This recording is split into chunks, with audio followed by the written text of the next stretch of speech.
Makanya kan setiap di dalam cakra itu kan ada cahaya merah, ya kan, jingga kan, kuning, terus magiku hijau, biru, ungu, anu, nila, ungu, putih, kan ngono to, Mas.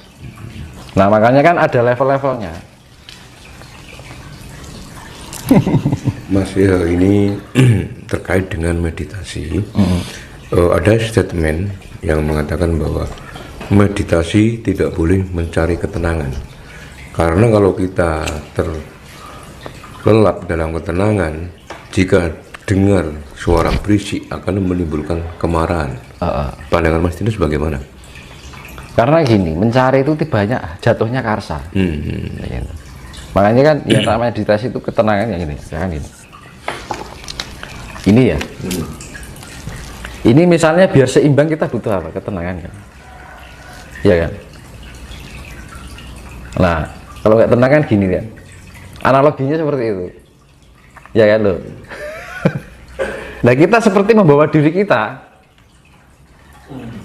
Kalau kita sudah tenang bisa menemukan titik yang namanya pusat dari, ya akhirnya barat ini batu ditumpuk-tumpuk itu seimbang. Jadi untuk melatih yaitu ya namanya spiritual ya kestabilan, keseimbangan, balance kan.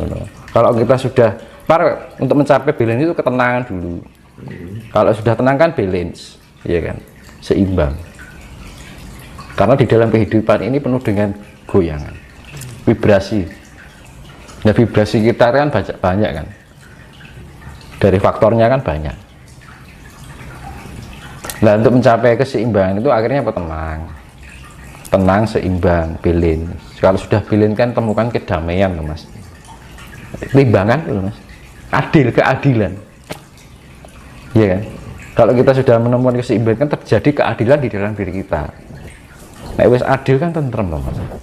Ini banyak pakar dan ahli geologi, bahkan ahli astronomi mengatakan bahwa akan terjadi megatrust di tahun 2030, Mas. Dan kemungkinan untuk Nusantara, negara kita ini akan terjadi kemarau yang sangat panjang. Pandangan Mas Tinus bagaimana? Kan dulu saya pernah bilang, ya,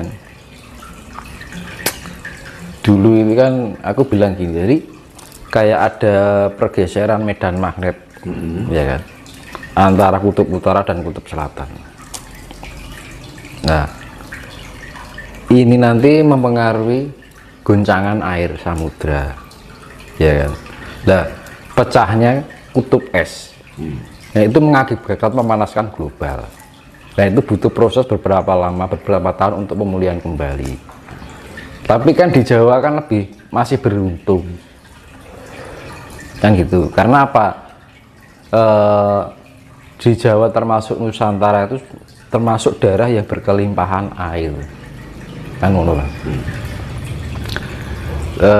Kehijauannya dari apa namanya, Nusantara dan Jawa ini khususnya itu kan juga luar biasa, nggak kayak di negara-negara lain kan gitu kan. Makanya kan leluhur kita ada bilang, yang dibilang itu kan sok bakale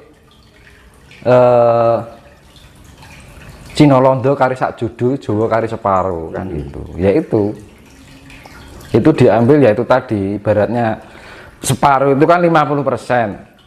50% itu tergolong adalah Asia Tenggara.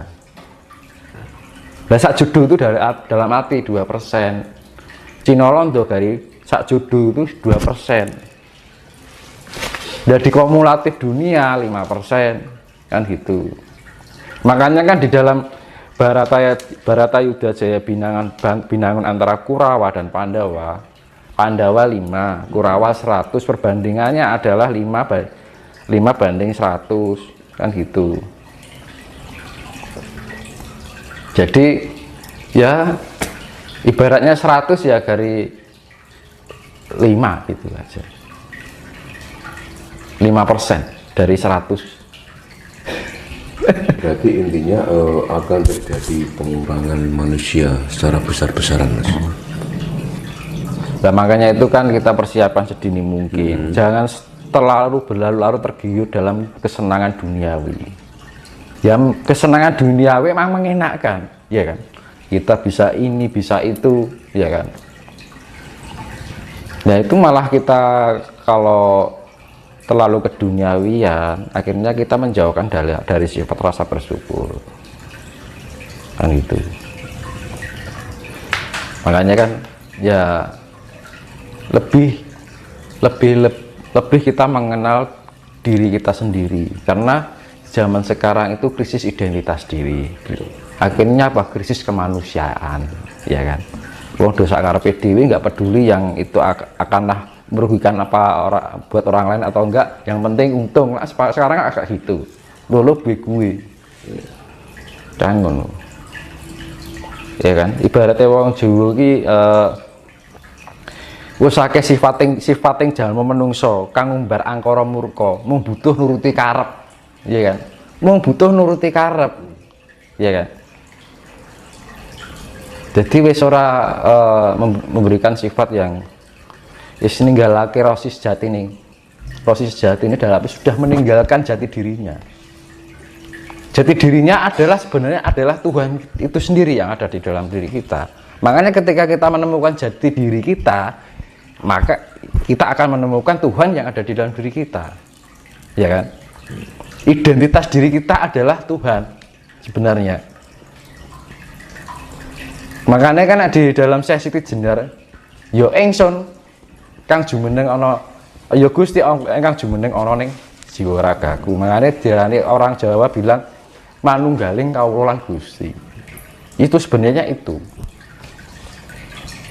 Tuhan itu ada di dalam diri kita kan.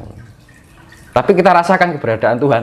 Nah, gitu. Dengan cara apa? Kita mengenal jati diri kita sendiri. Bahwa jati diri kita sendiri adalah sifat Tuhan. Tapi sekarang orang sudah tidak mengenal jati dirinya. Karena apa? Sudah terbelenggu oleh kenikmatan dunia, ya kan? Makanya usake sifating jalma kan seneng ngumbar angkara murka, padha ninggalake rasa sejatine kan ngono. Mung butuh nuruti karep. Kalau orang Jawa bilang kayak gitu. Hanya butuh untuk mengumbar karsa itu. Akhirnya apa? Karsa itu mendunia, ya kan? Dan Jawa ini sebenarnya menuntut untuk mengenal jati diri. Karena apa? Bangsa ini terlalu larut lama ketergantungan dengan negara lain, ya kan? Alat transportasi impor, ya kan? Alat komunikasi impor, ajaran impor. Apa yang nggak diimpor kan gitu? Tapi keberadaan kekayaan yang dimiliki oleh Jawa sendiri nggak hanya ajarannya, alamnya, ajarannya itu juga murni kan gitu. Nah, kadang-kadang orang kita Nusantara itu kurang kreatif gitu loh. Apa-apa serba impor, ya kan. Jadi terlalu lama larut dengan ketergantungan dengan negara lain. Bahwa kita kekayaan alam kita sudah lengkap, nggak kita manfaatkan, malah diekspor, ya kan.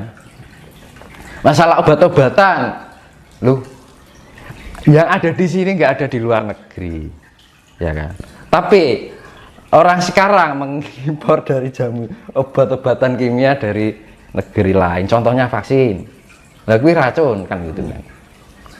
Sebenarnya nggak usah itu pakai kemampuan tradisional herbal di Nusantara ini. Kalau mau ya banyak gitu loh. Nggak usah impor mas ya. Nah, seharusnya kayak petinggi-petinggi ini mengumpulkan para tabib Nusantara gitu misalkan. Para tabib-tabib dari Kalimantan, Jawa, Bali, Lombok, Sumatera, jadikan satu. Tabib-tabib ini negara kita terbebas dari virus kebal semua, ya kan?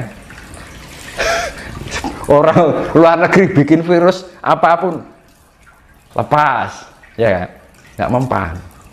Tapi kenapa nggak dimanfaatkan? Karena apa? Negara kita ini sudah terlalu lama terlarut dalam ketergantungan dengan negara lain. tidak pernah menggunakan kekayaan-kekayaan yang dimiliki oleh negara ini. Kadang-kadang kurang kreatif gitu loh. Apa ya, kok hanya selalu dipikir sana. Nah, jati diri Nusantara ini sudah hilang. Ya kan? Kekayaan sudah diberikan kelimpahan, ya kan? Jenis obat-obatan serba ada, rempah-rempah ada, ya kan? Makanya makanan di luar negeri serba hambar, karena apa? Rempah-rempahnya kosong, nggak kayak di sini. Kalau di sini kan makanan gurih kan gitu kan, renyah, ya kan? Ada rasanya gitu.